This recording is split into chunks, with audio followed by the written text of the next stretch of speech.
parlons forcément pas de la même Europe. Merci de nous retrouver ici à Bruxelles au Parlement européen avec Aymeric Choprade, Katialine Nandaborou et Jean Quatremer. Mardi, Jean-Luc Mélenchon, le leader de la France insoumise, a fait son entrée à l'Assemblée nationale dans le cadre d'une visite avec les élus de son groupe. Et alors qu'il avait à peine mis un pied dans l'hémicycle, il a regardé au-dessus du perchoir et il a dit « On est obligé de supporter ça, c'est la République française quand même, c'est pas la Vierge Marie ».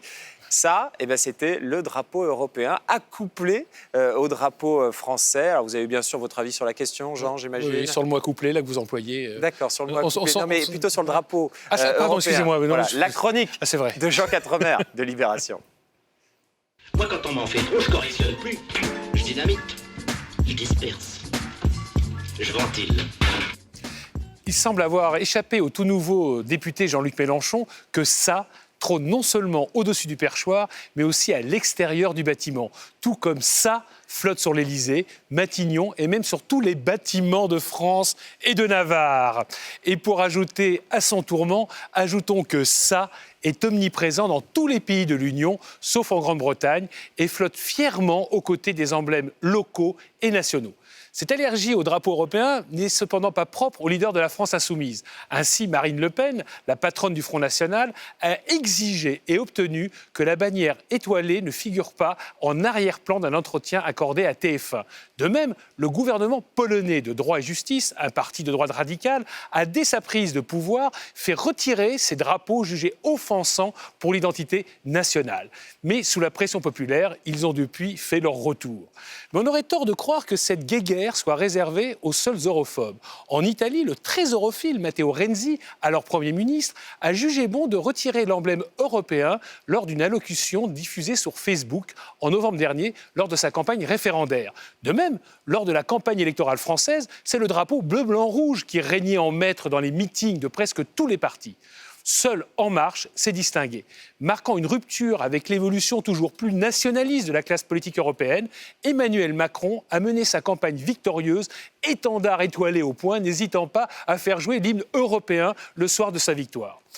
Comme d'habitude, ce sont les Britanniques qui ont déclaré la guerre aux symboles européens.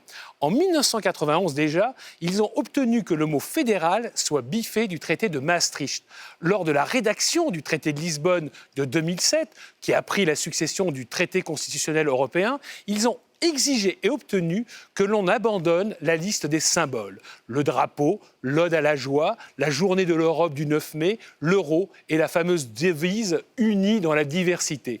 Néanmoins, 16 États membres, dont l'Allemagne, l'Italie ou l'Espagne, ont signé dans une déclaration annexée au traité de Lisbonne. Ils ont affirmé que pour eux, ces symboles étaient les symboles de l'Europe. Encore traumatisée par le référendum perdu de 2005, la France ne s'est pas jointe à cette déclaration. Il serait peut-être temps de le faire pour rassurer Jean-Luc Mélenchon sur la constitutionnalité du drapeau européen. Macron sait ce qu'il a à faire. C'était la chronique de Jean Quatremer. Voilà, c'est intéressant ce qu'a dit Jean, parce qu'il a rappelé les racines chrétiennes de l'Union européenne et du drapeau à travers Jean-Luc Mélenchon. Aymeric Choprade, c'est l'auréole de la Vierge Marie, les étoiles ? A priori, c'est ça. C'est ce que le concepteur avait en tête, effectivement. Vous savez, un drapeau porte toujours une symbolique. Jean-Luc Mélenchon devrait se poser la question du drapeau français. Il y a aussi le blanc, qui est une couleur qui rappelle la monarchie, mais il y a aussi les couleurs de la ville de Paris. Un drapeau, c'est une histoire, c'est une symbolique, et c'est comme ça. Et puis le drapeau européen, on peut aussi y voir d'autres choses. On n'est pas obligé d'y voir la Vierge Marie. C'est vrai qu'il y a cette dimension de la démocratie chrétienne, mais elle est aussi aux sources de l'Europe. Pourquoi la renier ? Et l'Europe a des sources judéo-chrétiennes, mais elle n'est pas que ça. C'est un apport de culture, de philosophie que la civilisation européenne. Donc cette polémique, elle est stérile. En vérité, les Européens veulent des vraies solutions au niveau des États et au niveau de l'Union européenne. Ils n'attendent pas ce genre de facilité, de démagogie. Et je pense que c'est vraiment dommage de la part de Jean-Luc Mélenchon de sombrer dans cette facilité. Katia-Lynn? Je trouve qu'il se ridiculise complètement. Je veux dire, pourquoi pas? Est-ce qu'il aurait accepté le drapeau de l'Alliance bolivarienne? Enfin, je veux dire, pour quelqu'un qui se revendique quand même d'une forme et d'un passé internationaliste, je ne comprends pas qu'il puisse se focaliser sur des micro-détails pareils. Et quoi, il veut mettre en avant le drapeau français, le drapeau patriote, le drapeau national. Pour moi, rien de pire qu'un drapeau, presque pire qu'une frontière, les frontières dont nous avons débattu la semaine passée. Je trouve qu'un drapeau, donc, c'est souvent lié à des événements agressifs et à l'imposition de la suprématie d'une nation. Moi, je ne suis pas tout à fait d'accord. Je trouve que le drapeau, c'est peut-être aussi un élément d'identification. Un des vrais problèmes qu'on a aujourd'hui en Europe, c'est celui justement de l'identification. Le fait qu'on ne se sente pas européen. Et je trouve qu'il faut... C'est pour ça que les symboles, la bataille des symboles qui a été menée par les Britanniques, elle n'était pas idiote. Ils ont tout de suite compris l'intérêt que ça avait de ne pas donner l'impression qu'on bâtissait une sorte de super state bruxellois. Or, l'identification, c'est nécessaire. Super État, pour ceux qui sont attachés à la langue française. Le fait de voir, par exemple, l'armée américaine qui débarque lorsqu'il y a une catastrophe quelque part dans le monde, avec le drapeau américain sur l'épaule, qui dépose sur le sac de riz. Ou dans un film américain, on a toujours à un moment donné un drapeau américain. Voilà.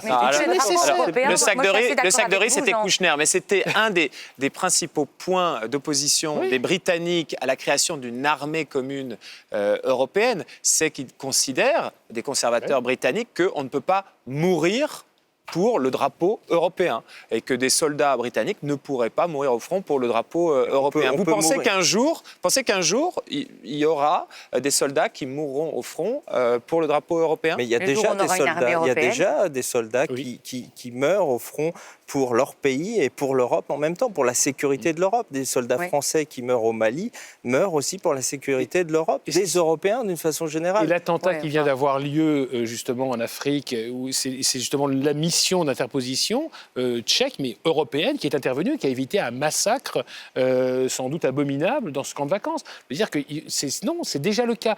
Et je crois que vraiment, c'est une vraie question qu'il faut se poser. C'est que, est-ce que le sentiment d'appartenance européen peut vivre uniquement du fait qu'on supprime le roaming, qu'on peut passer une frontière facilement, et ainsi de suite. C'est aussi l'identité, c'est pas et seulement l'économie et les choses matérielles. Quand la reine Elisabeth II présente la loi de Theresa May pour sortir le Royaume-Uni de l'Union européenne, avec son chapeau manifestement aux couleurs du drapeau européen. Qu'est-ce que vous en pensez? Mais c'est le troll absolu, la reine d'Angleterre. Elle était en bleu européen avec un chapeau avec des étoiles jaunes. Est-ce qu'elle a fait exprès? Elle a trollé le discours. C'est sûr qu'elle l'a fait exprès. Évidemment. Vous ne pensez pas qu'elle l'ait fait exprès, Catherine? Écoutez, je ne sais pas, j'ai beaucoup de mal à me mettre dans la tête de la reine d'Angleterre. Non.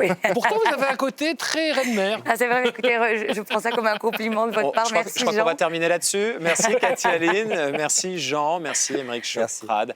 Cette émission touche à sa fin. Merci à Hugues Baudouin, Alexandre Rougier et Solène Dupont de l'Estrin qui l'ont préparé. Et vu que c'est tout le temps la faute à l'Europe, rendez-vous la semaine prochaine.